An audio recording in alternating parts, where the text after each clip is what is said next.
Gimana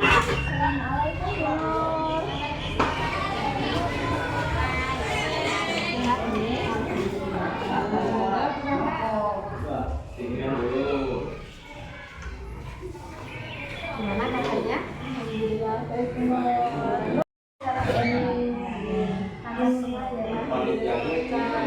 Maaf ini saya mau mengganggu waktunya Bunur.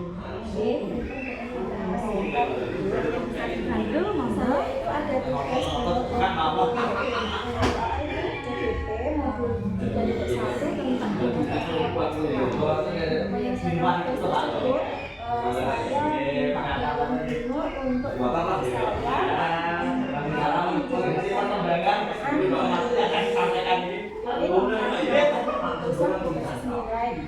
kebajikan sebagai seorang pemimpin. Oh gitu. Jadi nanti kalau ada yang bisa saya bantu. Terima kasih Mas Bunur. Untuk pertanyaan pertama itu, selama ini bagaimana Bunur dapat mengidentifikasi kasus-kasus yang merupakan dinamika atau pembunuhan moral? Terima kasih Bu Eni.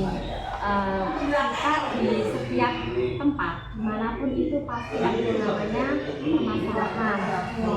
Kalau terkait dengan kita mengidentifikasi dulu masalah tersebut. Biasanya masalah itu sama-sama kuatnya, tapi bagaimanapun juga kita pasti memastikan mengidentifikasi masalah ini biasanya sama-sama kuatnya, tapi kita tetap ada prioritas. Mana dulu yang kita selesaikan, nanti kita dalam menyelesaikan itu juga pasti kita pertimbangkan konsekuensinya nanti seperti apa. Jadi kita identifikasi dulu sejauh mana masalah ini benar yang mana gitu. Untuk pertanyaan selanjutnya, selama ini bagaimana Bunur itu menjalankan pengambilan keputusan di sekolah, terutama untuk kasus-kasus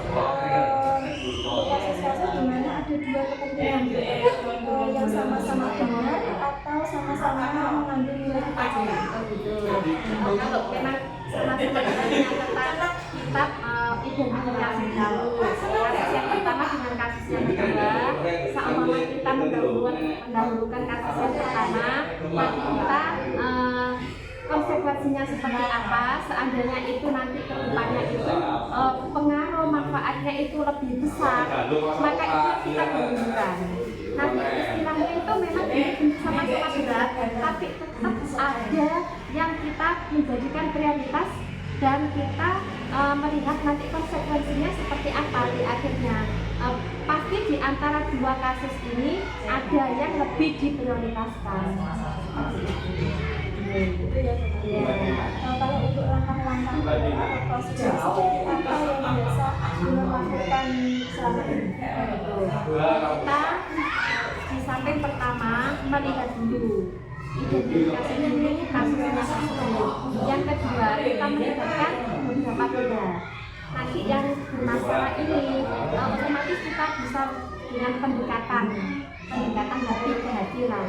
Nanti kalau memang sudah bisa kita capai itu kita sampai mencari proposal atau mencari solusi. Jika tidak kita bisa melibatkan pihak lain yang di situ nanti menjadi apa ya, menjembatani kita. Jadi kita lihat prioritasnya, kita libatkan mungkin ada beberapa pihak yang memang kita butuh untuk menangani itu. Kalau hanya yang bersangkutan bisa kita ajak bermusyawarah, berdiskusi, cari solusi, sudah selesai, oke. Kalau untuk hal-hal apa saja yang selama ini dianggap ada dalam pengambilan keputusan kasus-kasus di orang. Yang penting kita pertama kalau sudah tahu kasusnya, kita diskusikan dengan pihak yang terkait yang bersangkutan, kita konsekuensinya seperti apa, nanti dampaknya seperti apa, terutama tidak mengurangi kedisiplinan dan kenyamanan seperti itu. Nanti kita cari solusinya itu tidak mengurangi kedisiplinan, kenyamanan, nanti solusi itu bisa bermanfaat untuk semuanya tanpa menimbulkan istilahnya masalah yang baru.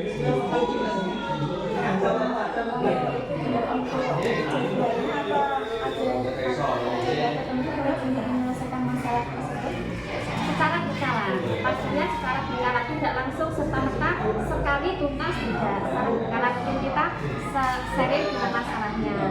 Setelah itu nanti kita mencari solusi.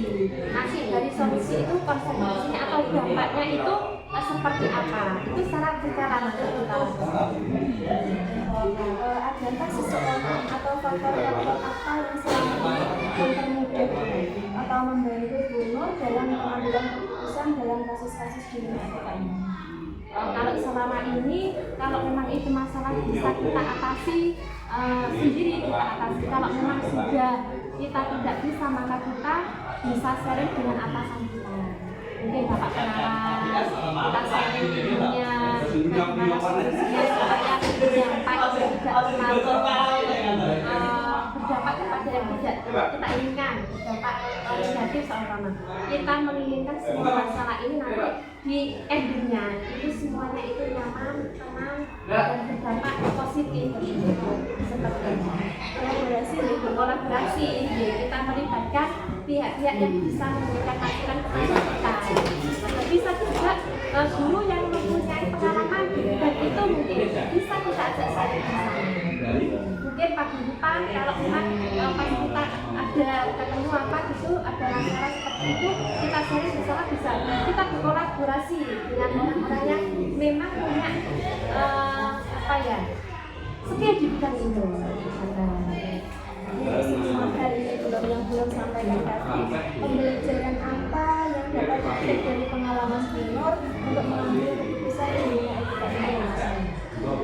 Selama ini yang jelas kita akan lebih dewasa dalam mengambil semua kebijakan, dan kebijakan itu dengan harapan tidak ada yang dirugikan dan tidak ada yang diuntungkan. Jadi dari kebijakan atau keputusan yang kita ambil untuk mencari solusi itu nanti diharapkannya itu berdampak positif untuk kesemuanya, semua unsur seperti itu. Tidak ada yang merasa dirugikan, tidak ada yang merasa dikecewakan.